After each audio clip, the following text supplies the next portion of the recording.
lose focus on a rep or a snap, it's good because it's literally a win for us. Any game that you can win, where you make a couple of mistakes, you can grow from it. It's always I'll take an average win over a good loss any day. You know what I mean? So, for the most part, if you took, with 76 offensive plays, 60 of them I was really, really pleased. It was 15 plays where we just, played a lot of guys. We cleared our whole bench.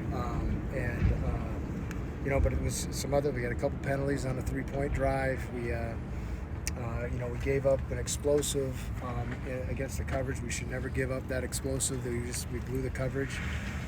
They schemed us up on a couple things to attack what we do defensively, which was really good to see because, we have answers for it, and explaining to our guys, like, here's our calls and here's what it takes away. But at the same time, like, it comes down to being in the right calls as well. That's why we spend so much time in the office trying to put our guys in the best position to be successful. So, like I said, it's hard to win.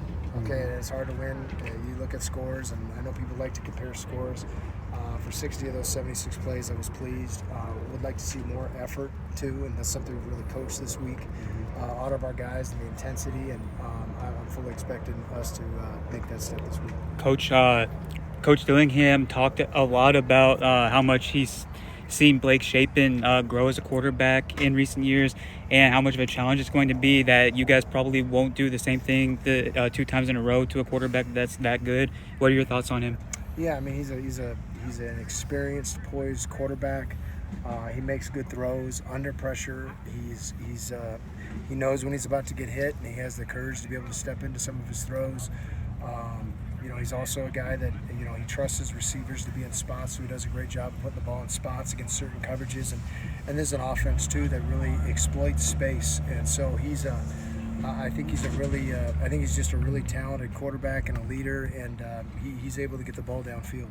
What are the keys? What will be the keys to deal with the tempo on offense this week? Yeah, the biggest thing always, versus alignment teams is just getting guys aligned, marking your guys, and making sure we don't leave anybody uncovered. So, the challenges are always getting to our coverage adjustments, and those guys getting lined up. They have all the answers for that in terms of offensively. It's a really well thought out scheme. To the naked eye, it doesn't seem real tough to defend, but they have answers to everything. And we've got a lot of respect for the style of offense and these coaches. There's a long tree of coaches that have a lot of success with this offense. So, it's going to be a challenge for us to be able to get lined up and play at the tempo that they want to play. I would imagine communication will be a key this week as it was last week. Communication is key every single week. And, whenever you see things that don't go well on defense, it's because of the communication part. As far as the NEU offense, maybe they made it kind of harder for you to rush the quarterback effectively, but did get better in the second half. And also in terms of tackles for loss, that actually was a number that was really nice, 8. What did you think about just the pressure up front? They didn't give you opportunities to rush the quarterback. It was 3rd and long, and I think they threw, and I'm paraphrasing because I moved on, but I think like 4 screens, ran the ball once. You're talking about 3rd and extra long. This is 3rd and 10 plus. Then you get the 3rd and medium, and they're getting the ball out as quickly as possible. So they knew what it was a well called game, but I could have asked for us to execute better on 3rd down, and we did that really well.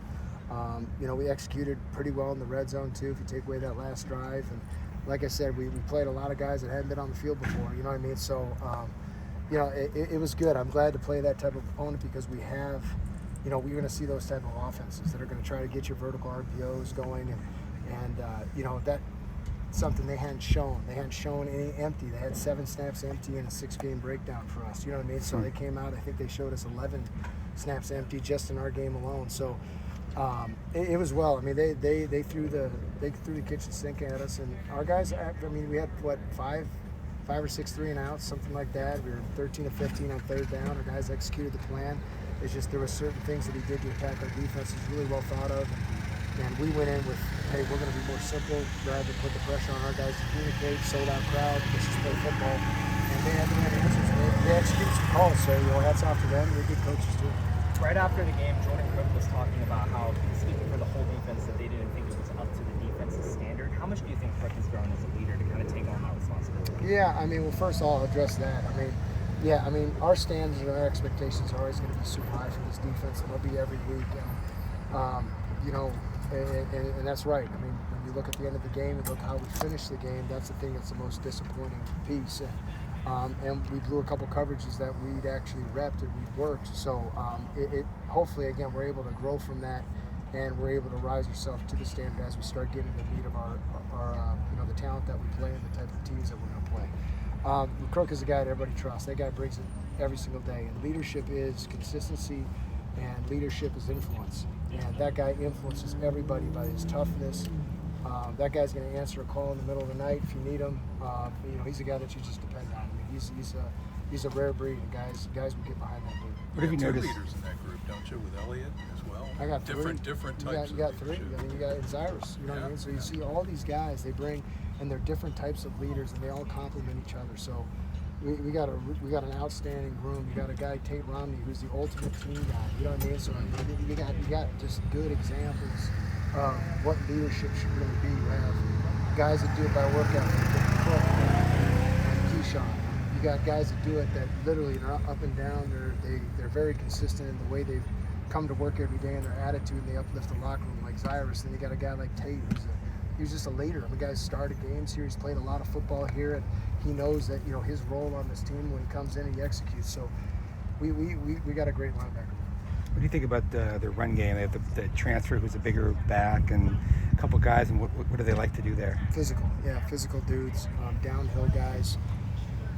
Perfect, for this style of offense. This style of offense, they want to attack the middle of the field with their running backs, attack the perimeter of the field with their passing game, and then complement it by getting a big back to be able to add to the protection so they get the ball down the field. So it's just, again, it's really well thought of, really well thought out, program culture and what they have as a standard. So we're fully expected an improved Mississippi State team. Guys, good? Yeah. Yeah.